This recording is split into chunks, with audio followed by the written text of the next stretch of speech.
네, 이 금요일 밤 우리의 모든 짐을 내려놓고 주님의 임재 안에서 참된 쉼과 새 힘을 얻는 그런 기도의 시간 되시기를 축복합니다. 네, 약 3주 만에 다시 저희가 야고보서 말씀을 이제 보게 되는데요. 우리 다시 야고보서 말씀을 보기 때문에 우리 지난 1장에 있었던 말씀을 한번 다시 기억해 보셨으면 좋겠습니다. 야고보는 우리에게 믿음의 시련이 우리를 온전하게 만드는 하나님의 손길이라고 말씀합니다.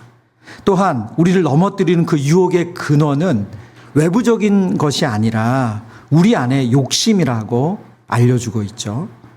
그리고 그래서 결국 참된 믿음은 말씀을 듣는 데서 그치는 것이 아니라 삶으로 살아내는 행함에 있다고 1장에서 도전했습니다. 그리고 그 행함의 핵심은 바로 그 참된 경건은 우리 안에 있는 연약한 자들, 이 성경의 표현으로 말하면 환난 중에 고아 과부를 돌보는 것과 자기를 지켜 세속에 물들지 아니하는 것이다 라고 아주 명쾌하게 설명을 했습니다. 오늘 우리가 살펴볼 2장의 말씀은 바로 그 마지막 명령, 세속에 물들지 말라는 것이 구체적으로 무엇을 의미하는지 그 말씀을 우리에게 아주 날카롭게 전해주는 내용입니다. 야고보 사도는 세상 속에 흩어져 있는 당시 초대교회 많은 성도들, 특별히 그들은 고난받고 있었다고 말씀드렸습니다. 그 고난 가운데 있는 성도들에게 이렇게 묻고 있습니다. 여러분은 정말 세상의 방식에 물들지 않고 있습니까? 않았습니까? 여러분이 드리는 예배와 교제 안에 세상의 가치관이 교모하게 스며들어 있지는 않습니까? 이 질문은 여전히 우리에게도 유효한 줄 압니다. 오늘 우리는 고난 가운데 있는 성도들에게 하나님이 요구하시는 참된 믿음, 그 참된 믿음은 바로 세속에 물들지 않는 것이라고 말씀하시는데 그 참된 믿음이 무엇인지를 오늘 세 가지로 함께 묵상하겠습니다. 첫 번째, 참된 믿음은 사람을 차별하지 않는 것이래요. 2장 1절 이렇게 시작하죠. 오늘 본문 같이 읽어보겠습니다. 내 형제들아, 영광의 주 우리 예수 그리스도에 대한 믿음을 너희가 가졌으니 사람을 차별하여 대하지 말라. 여기서 차별하며 대한다는 말의 원어는 프로소포 렘부시아라는 좀 긴 단어거든요. 이 단어는 두 가지의 단어가 합쳐진 합성어입니다. 얼굴을 뜻하는 프로소폰이라는 단어랑 취하다 라는 람바노라는 단어가 합쳐진 단어인데요. 문자 그대로 얼굴을 취하는 것, 얼굴을 보고 취하는 겁니다. 이것은 단순히 개인적인 무슨 얼굴형의 선호의 문제가 아니라 여러분이 잘 아시는 것처럼 바로 외적인 조건을 보고 그 사람에 대해서 호감과 가치를 결정하는 거죠. 겉으로 보이는 부나 지위, 옷차림을 기준으로 사람을 판단하고 대우하는 것이 바로 얼굴을 보고 사람을 취하는 것입니다. 지금 우리로 말한다면 그 사람이 타는 차, 그 사람이 사는 지역, 그 집을 보고 그 사람을 대한 가치를 매기는 거죠. 야고보는 이 행위가 왜 문제인지를 보여주기 위해서 오늘 본문을 2장 1절에 시작하면서 영광의 주라는 단어를 의도적으로 사용했어요. 금가락지를 끼고 좋은 옷을 입은 부자가 가진 세상의 영광은 잠시 있다 사라지는 헛된 것입니다. 그런데 영원하고 참된 신적 영광인 바로 예수 그리스도, 그분을 믿는다고 우리가 고백하면서 썩어지고 없어질 세상의 영광 앞에 굽신거리는 것은 그 자체가 모순이라는 거예요. 그래서 영광의 주님이 우리에게 이렇게 말씀하신다. 지금 그 이야기를 하는 것입니다. 2절부터 4절에는 이 모순이 교회 안에서 어떻게 벌어지는지를 아주 생생한 한 편의 이 작은 드라마처럼 설명을 하죠. 금가락지를 끼고 화려한 옷을 입은 부자와 남루한 옷을 입은 가난한 자가 예배당에 동시에 들어옵니다. 그러자 교회 안에 있는 성도들은 부자에게는 여기 좋은 자리에 앉으시라고 자리를 안내해요. 그러나 가난한 자에게는 거기 서 있든지 내 발등상 아래 앉든지 마음대로 해라. 그렇게 말하는 거죠.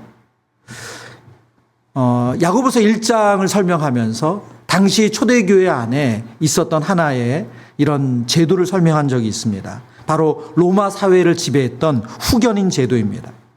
당시 사회에서는 힘없는 개인이나 집단이 자신이 성공하고 그리고 또 살아남기 위해서 부유하고 힘 있는 후견인의 보호를 받는 것이 일반적인 그런 형태였어요. 초대교회 성도들이 지금 이 세상의 생존 방식을 교회 안으로 그대로 끌어 들어왔다는 것을 오늘 본문이 그걸 보여주는 것입니다. 그 후견인 제도를 통해서 교회가 생존하고 후견인 제도를 통해서 교회가 더 많은 사람을 모을 수 있는 그런 것을 꿈꿨다는 거예요.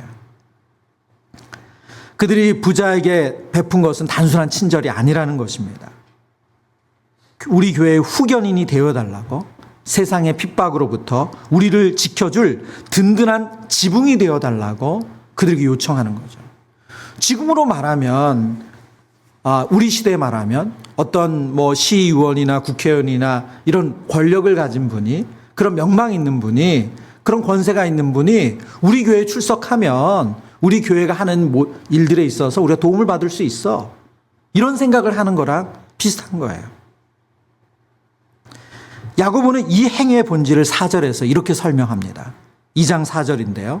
너희끼리 서로 차별하며 악한 생각으로 판단하는 자가 되는 것이 아니냐.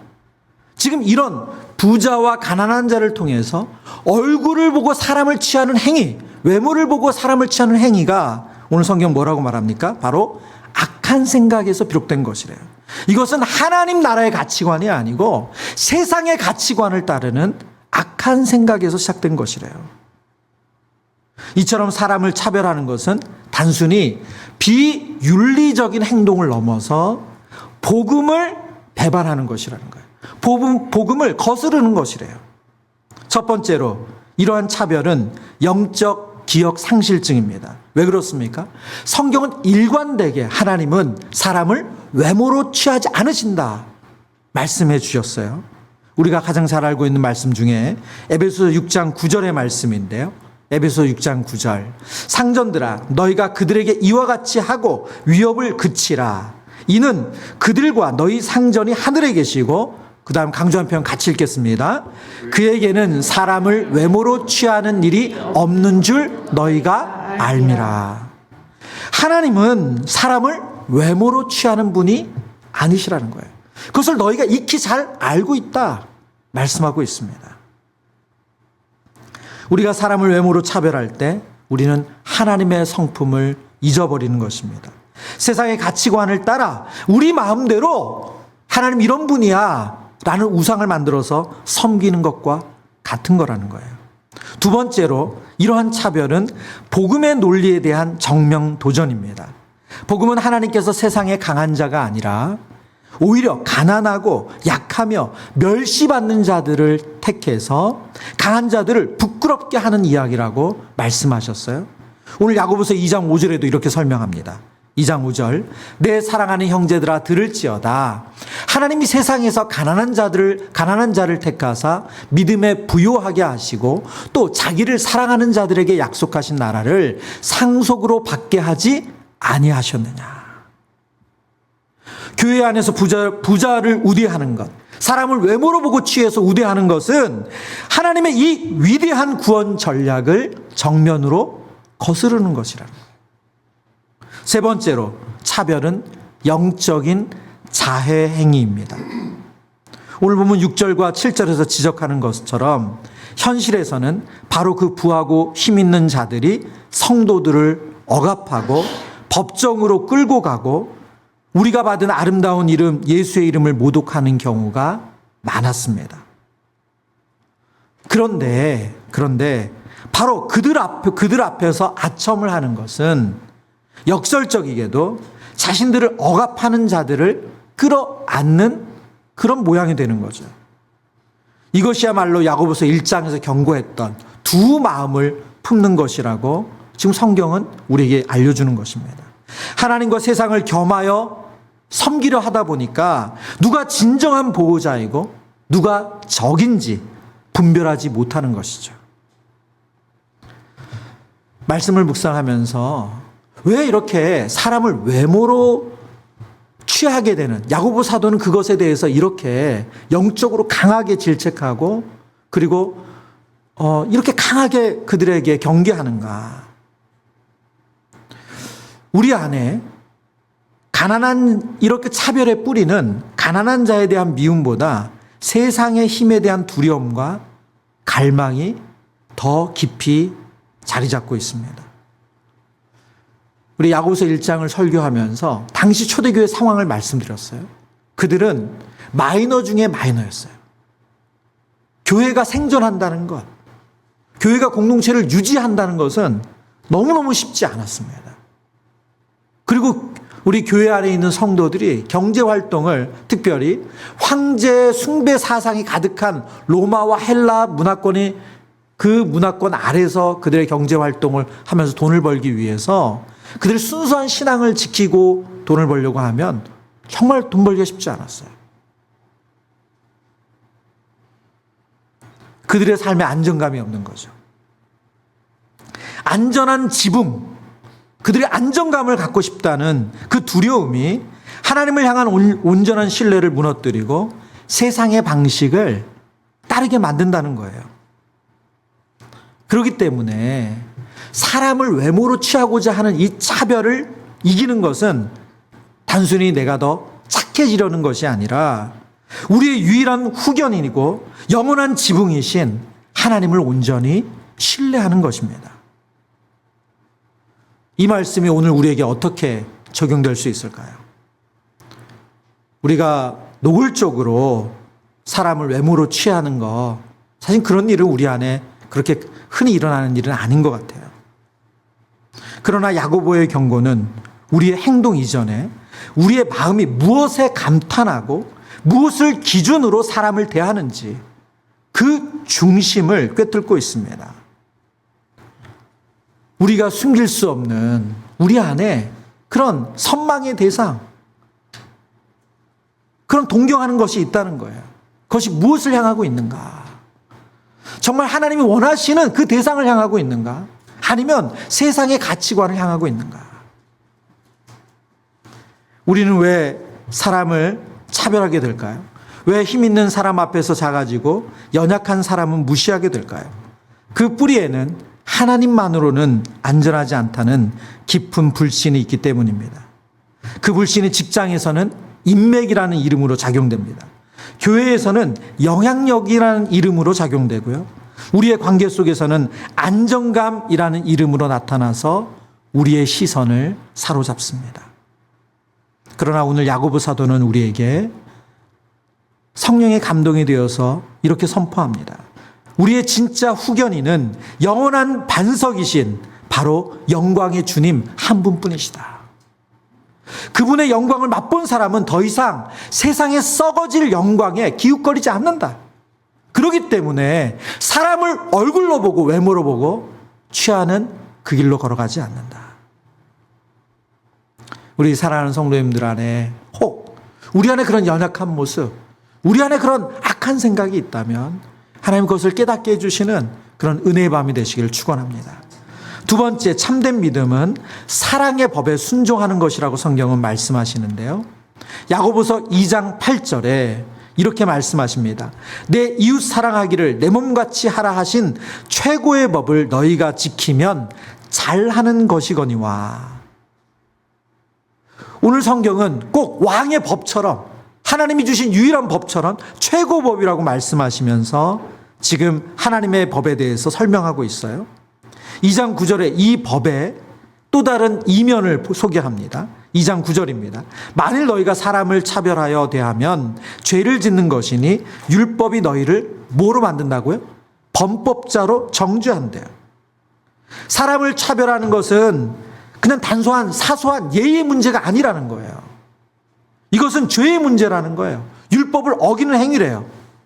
그러면서 10절과 11절에 왜 우리가 범법자가 되는지, 사람을 외모로 보고 취하는 이 일이 왜 범법적인지를 설명합니다. 10절인데요. 누구든지 온 율법을 지키다가 그 하나의 법을 범하면 모두 범한 자가 되나니. 무슨 말입니까? 우리가 다른 법은 다 지켰어요. 그런데 하나의 법을 지키지 않았어요. 그러면 그 하나의 법을 지키지 않은 것 때문에 모든 율법을 지키지 않은 것과 동일하다는 거예요. 그래서 많은 주석가들은 이런 비유를 들거든요. 율법은 한 장의 평면 유리와 같아서 어디 한 군데가 깨지면 유리 전체가 깨진 것이다. 그리고 이어서 설명하죠. 간음하지 말라 하신 그 하나님이 살인하지 말라고도 말씀하셨고 또한 내 이웃을 사랑하라고 말씀하셨습니다. 그러니까 이웃을 사랑하는 법을 어기는 그런 차별하는 행위는 살인이나 간음과 마찬가지로 율법 전체를 주신 하나님의 권위에 반역하는 행위라는 거예요. 야고보의 이 논리가 우리의 모든 자기의를 철저하게 무너뜨립니다. 첫째, 이것은 죄의 본질이 무엇인지를 우리에게 알려주고 있습니다.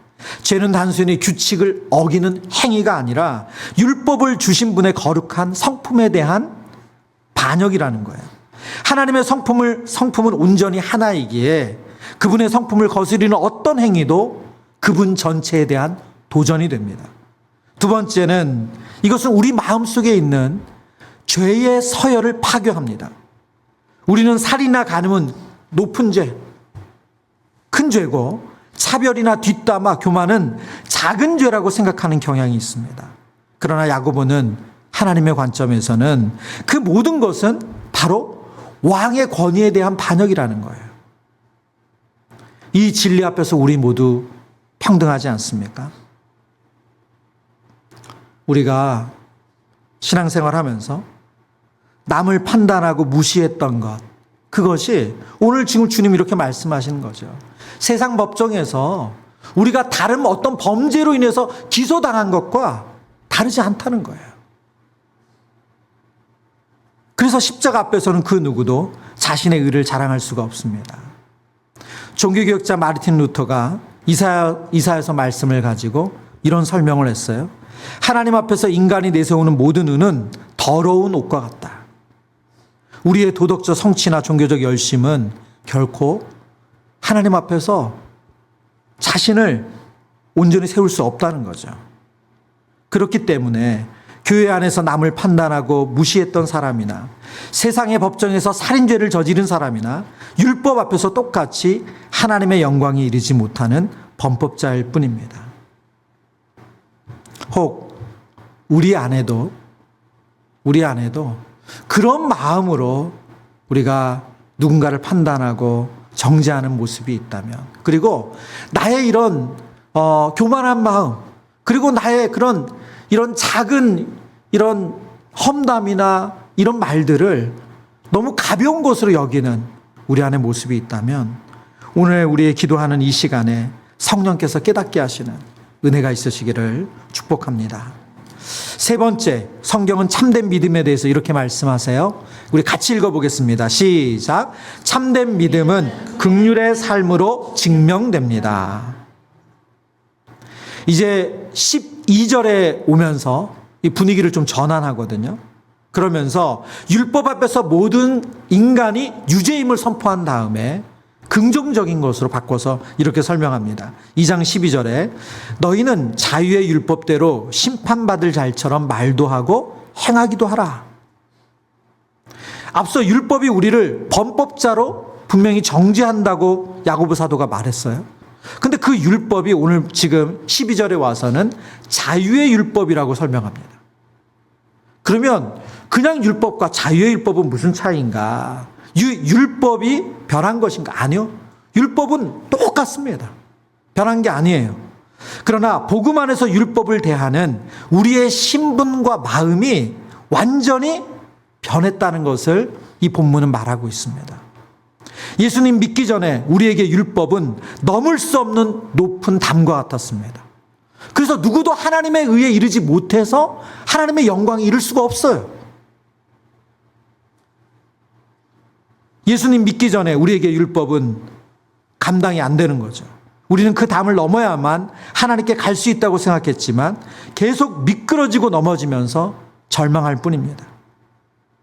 그래서 율법은 우리를 실패자로, 범법자로 만드는 거죠. 그러나 복음은 예수 그리스도께서 우리를 대신하여 그 담을 완전히 허물어 버리셨다라고 선포합니다. 이제 율법은 우리가 넘어야 하는 담이 아니라 하나님과 함께 걷는 안전한 길로 바뀌어진 거예요. 더 이상 우리를 옥죄는 감옥의 규칙이 아니라 우리를 보호하고 바른 길로 인도하는 안내서가 율법으로 바뀐 거예요. 왜냐하면 율법 안에는 바로 그 하나님의 마음이 담겨 있기 때문에 그렇습니다. 이처럼 죄인의 권세로 해방된 자녀가 기쁨과 사랑으로 삶 속에서 살아가는 그 삶의 원리가 바로 율법이 되는 거예요. 그래서 오늘 본문은 그 이유율법을 자유의 율법이라고 표현을 바꿔서 설명하고 있습니다. 그리고 13절에 오늘 이 본문과 설교의 절정에 해당하는 부분인데요. 이렇게 말씀하시죠. 그 자유의 율법을 지키는 우리에게 뭐라고 도전하시냐면, 같이 읽어보겠습니다. 시작. 긍휼을 행하지 아니하는 자에게는 긍휼 없는 심판이 있으리라. 우리가 진정한 자유의 율법 아래 해방된 자라는 증거가 뭐냐? 바로 우리의 삶에서 긍휼을 베푸는 것이래요. 남을 판단하는 것이 아니라 긍휼히 여기는 것이래요. 긍휼이 없는 삶은 아직 그 마음에 하나님의 긍휼이 온전히 경험되지 않았다는 증거입니다. 그래서 이어서 이렇게 설명하죠. 2장 13절 하반절인데요. 긍휼은 심판을 이기고 자랑한다. 긍휼은 심판을 이기고 자랑한대요. 율법이 정죄와 심판의 도구가 분명히 됩니다. 그러나 그리스도 안에 있는 자들은 하나님의 긍휼로 그 사람을 대하기 때문에 그것이 오늘 긍휼이 심판을 이기고 자랑하는 그런 하나님께 자랑이 되는 일이 된다는 거예요. 여기서 말하는 심판은 우리가 생각하는 심판이 아닙니다. 왜 그러냐면 이 심판은 우리가 천국 시민권을 받을 자격이 있는지 심사하는 자리가 아니기 때문에 그렇습니다. 우리는 이미 그리스도 안에서 그 시민권을 선물로 받았습니다. 그렇다면 이 심판은 어떤 의미인가? 하나님의 시민된 우리가 그 나라의 언어와 방식으로 살아갈 때에 하나님께서 그것을 얼마나 기쁘게 여기시고 그리고 그것을 자랑하시는지가 드러나는 자리예요. 욥기에 보면 하나님께서 이 천사들과 그리고 사단이 앞에 있는 자리에서 욥의 그 너무나도 순결하고 순수한 신앙을 자랑하시죠. 꼭 그런 모습입니다. 우리가 세상 속에서 베푼 긍휼의 삶을 보시면서 하나님께서 자랑하신다는 거예요. 여기 나의 자녀가 이렇게 긍휼히 여기면서 나의 마음을 따라서 사랑의 법을 행하고 있다. 긍휼이 심판을 이긴다는 것은 바로 십자가의 논리입니다. 십자가 위에서 죄에 대한 하나님의 공의로운 심판이 남김없이 이루어졌고 바로 그 때문에 우리를 향한 그분의 긍휼이 승리의 함성을 외치며 흘러 넘칠 수 있게 되었습니다. 이제 말씀을 정리하려고 합니다. 우리는 긍휼을 베풀음으로써 하나님의 긍휼을 얻는 것이 아니죠. 우리가 이미 압도적인 하나님의 긍휼을 받았기에 그 받은 자로서 자연스럽게 감사하면서 또한 필연적으로 그 긍휼을 베푸면서 살아가는 것입니다. 야고보 사도가 지금 초대교회 성도들이 처한 상황을 모두 다 알면서 지금 그 얘기를 하고 있는 거예요. 얼마나 힘들면 그들이 교회가 살아남고 싶고 그리고 더 성장하고 싶은 그런 열망을 가지고 후견인이 될 만한 사람들을 더 존귀 여기고 더 환영했겠어요. 근데 그 모습 안에는 바로 세상의 논리, 세상의 가치관이 들어있다는 거예요. 세상의 후견인 제도는 철저히 자기 이익을 기반으로 하지만 하나님 나라의 원리는 아무런 대가 없이 받은 긍휼을 대가 없이 나누는 것입니다. 그래서 그 방향은 세상과 정반대이죠. 세상은 공짜가 없다고 말하며 은혜를 베푼 그 사람에게 다시 갚는 부채의 논리를 따릅니다. 그러나 하나님 나라의 긍휼은 순환하는 빛이 아니라 흘러가는 강물과 같습니다. 무슨 말이에요? 내가 누군가에게 은혜를 입었어요. 그러면 그 사람에게 갚는 것이 하나님 나라의 원리가 아니라는 거예요. 나보다 더 연약한 사람, 나보다 더 힘든 사람을 찾아서 그 사람을 돕는 것이 하나님 나라 원리예요. 지금 저희 교회가 하고 있는 꿈 넘어 꿈 사역이 그렇지 않습니까?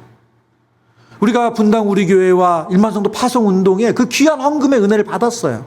그런데 그것을 분당 우리 교회에 갚는 것이 아니라 지금 전국 교회 안에 경상도 지역을 이제 끝내고 이번엔 전라도 지역에 있는 연약한 교회를 찾아서 그 교회에게 물질을 흘려보내고 그 교회를 위해서 기도하는 것.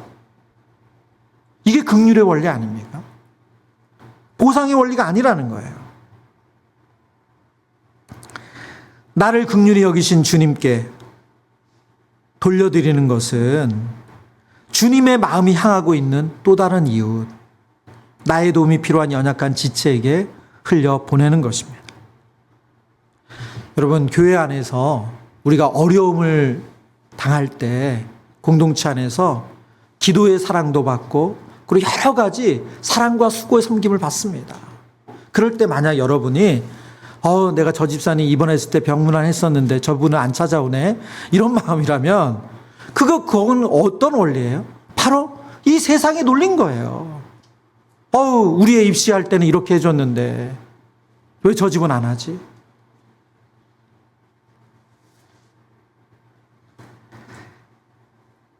우리 공동체 안에 오늘 성경이 말씀하시는 얼굴을 보고 사람을 취하는 것이 아니라 성경이 우리에게 알려주시는 이 긍휼의 원리로 우리 공동체가 더욱더 우리의 유일한 안전장치가 되시는, 우리의 지붕이 되시는 그 하나님을 의지하는 그런 믿음이 더욱더 굳건해지시기를 축원합니다.